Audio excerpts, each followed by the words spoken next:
through. That whole thing is then you see the slaves and the labor and everything of the spice mines.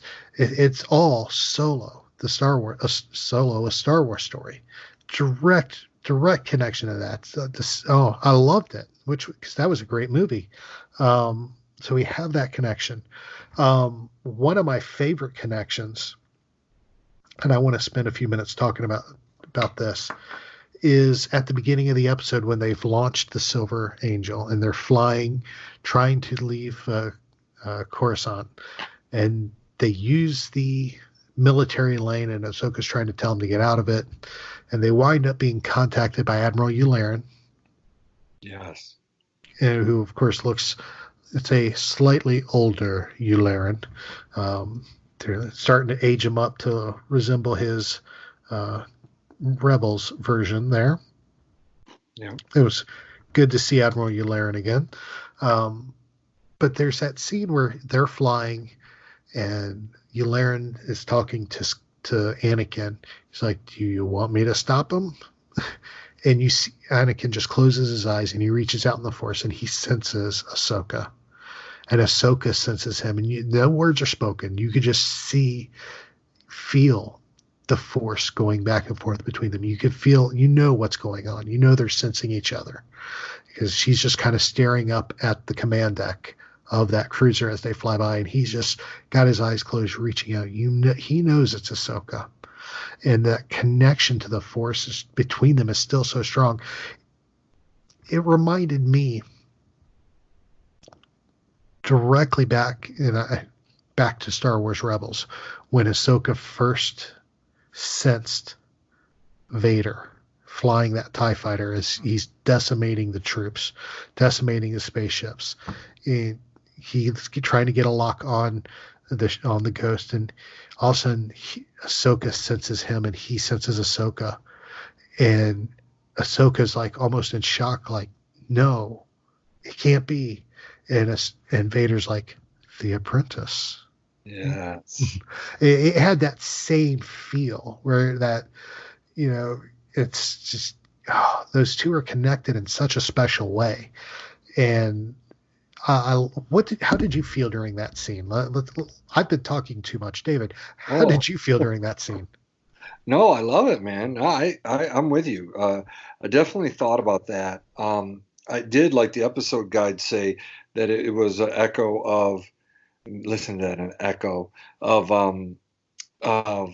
Darth Vader sensing Luke in Return of the Jedi as they were going down to the forest moon of Endor. So I actually thought about that as well. But yes, absolutely thought about Rebels and that scene. Even Dave Filoni, I remember him speaking about how he wanted to shoot that scene in Rebels, with Ashley doing the voice of Ahsoka, and she's on the Ghost and she does pass out. And just, hearing Vader speak as well. I thought that was really, really neat. And that's, again, these really neat aspects of this episode. We love these things as Star Wars fans, not, beating us over the head with it, but just some of these subtle callbacks. And so I thought that was so well done. I love the visuals too of the Silver Angel coming up over that Republic cruiser. I just thought it was so cool. And then seeing the Republic gunships, flying up there too. I just thought that was so neat. But I like that Anakin knows it's her and just knows that she's probably, doing something she needs to do, and just tells Admiral Yularen, no, just let it go. And so I just, again, the friendship there. Oh yeah, exactly. You hit the nail on the head, my friend. It was a great scene for me. Definitely probably my favorite of the episode. Another connection from this episode that was there is the dumping of the spice. I mean, we're sitting there, she's flying, Trace gets upset, so she dumps the spice because she doesn't want her ship taken away.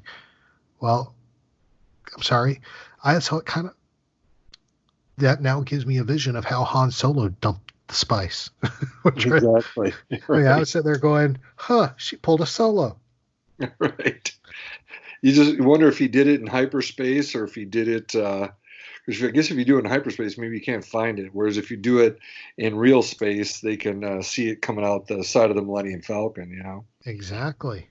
So, and then of course, you're in hyperspace. It gets, as it's falling out of hyperspace, it's being scattered over entire systems rather than just wherever you dump it. Right. So it spreads out a lot more, and I guess kind of makes the evidence lost. So, but yeah, interesting. I thought that was interesting. But then there was the connection that was probably, I heard that, I heard this particular line in the episode and immediately made the connection and thought, I bet Dan absolutely loved that. You know which one I'm talking about, right? Oh yes. Fortune and Glory. Raph is talking to Trace and Ahsoka, and she turns around and she's like, it's Fortune and Glory. And I immediately went to that tall Han Solo looking fellow with the fedora and just kind of shook my head and went, Fortune and Glory, kid. Fortune and Glory. Yeah. Oh, good old Indiana Jones. Yeah. No. So, Oh, I'm sure Dan was.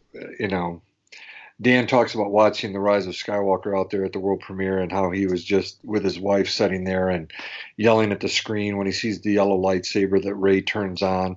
I could see Dan yelling out Indy because he does say Dan has never minced words. Indiana Jones is still his favorite fictional character.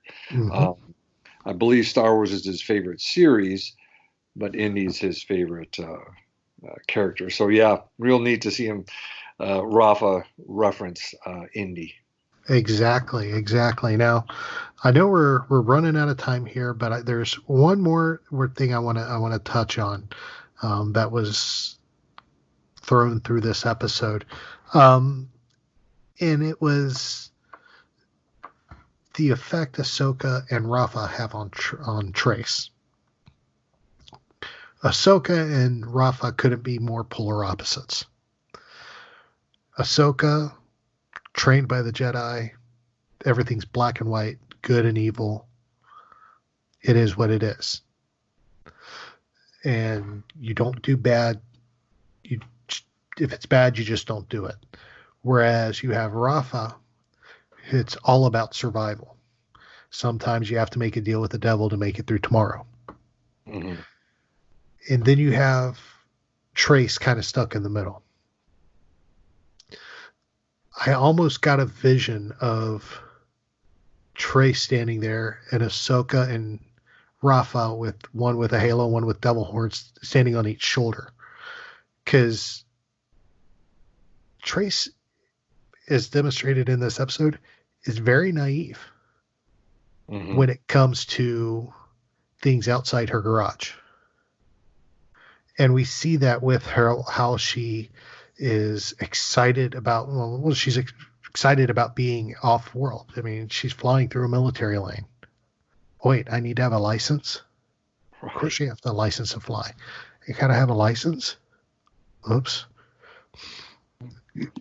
You're teaching me to fly? Right. Okay. I got the fastest ship in the galaxy. At a table with royal guests.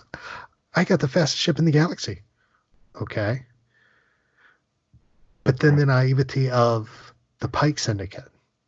What do you mean they're going to take my ship? Nobody's going to take my ship. What's going to take my ship? No, I'm going to save my ship by dumping the spice. Just the general naivety of Trace. And you have two polar opposite people, polar opposite views on life, polar opposite agendas, not even agendas, but ways of thinking, trying to keep her safe. And that's causing a conflict. Mm-hmm. What do you think of Trace and her naivety and how Ahsoka and Rafa are affecting that? Well, that's where, well, goodness. as a clinical psychologist, I'm thinking about this all the time. Even today, when I'm doing, intakes with a couple new clients, I go through their family of origin.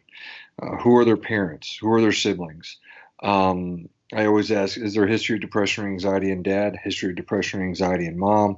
What about your siblings? Are they older, younger? What kind of role did they have in your life?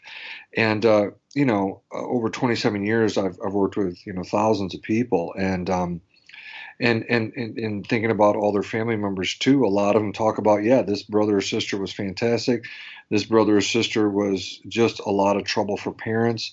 Very much a negative effect on them and their other siblings. I've seen the whole gamut, and looking back to my initial thoughts, I was mentioning that Trace is learning about the world and what's right and wrong. Very much like Luke's story. Thankfully he's got Obi-Wan there influencing him in a positive way, and then Yoda and so on. With Trace, I get it. Sometimes we're just in situations, like you said, Rafa, maybe wants to be different than she is, but she's on survival mode. Like you said, making deals with the devil to pay for food and clothing and shelter. We're fortunate in our lives when people outside of our parents influence us. That's why I always, when I talk about the development of self-esteem in children, we think about three variables. Number one, do we get repeated? Number one. Number two, positive or negative comments. And number three, from important people. So if you get repeated positive comments from your parents, that's in your family, from your siblings, but do you get it from teachers? Do you get it from coaches? Do you get it from friends? And that can really influence how you are and how you see the world. If you and I get repeated negative comments from important people, you're going to see a very different male or female. So with Trace here, she's done okay so far, but to have someone like Ahsoka come in her life is an incredible blessing. Kind of like Ahsoka says, when Rafa is pointing the finger at her, what's your angle? And Ahsoka's honest, just trying to keep you two out of trouble. That's a great thing to have in your life. Rafa doesn't see it that way, but Rafa's fortunate too, to have Ahsoka there. So a lot of really good psychology there, really speaks to our worldview. And very much the ethics and morality that we see throughout the Star Wars saga. So, they're really hitting on it in these episodes. Well said, my friend. Well said. I love how they're tying this all in. I mean, like we said, they weaved this this almost conflict of character in here. And honestly, I missed it during the first episode, but going back, watch it, you can see some of it there, but it's prevalent in this one. And the difference in the characters and their influences. But just the impact that they can have on Trace is going to be interesting to see how it proceeds. I mean, I'm sitting there, like I said, I got the episode playing, and another evidence of her naivety is when they're flying over the spice mine, and she sits there and she's like, oh wow, look at all those droids, and Ahsoka's like, those aren't droids, those are people, those are slaves. Right. And she just can't fathom they're being slaves, and even after Ahsoka told her they were slaves, and you could tell she was having a hard time accepting that. Yeah. So incredibly well written, great episode. I definitely enjoyed this one a lot more, like I said, and I enjoyed the last one, Gone with the Trace, more now that I've got a new perspective on it. So, final thoughts. Let's get into those. Personally, like I said, I liked this episode. It was enjoyable. I thought there was a lot of great conflict in there, personality and personality-wise, between Ahsoka and Rafa. I think I enjoyed more the effects they were having on Trace and seeing how she was dealing with that. It's going to be interesting to see, like I said, going forward. I love the connections they made with so much stuff, whether it's the Maw from Solo, the Ghost with Rebels, the Ahsoka Anakin moment. I mean, there's a lot of things in this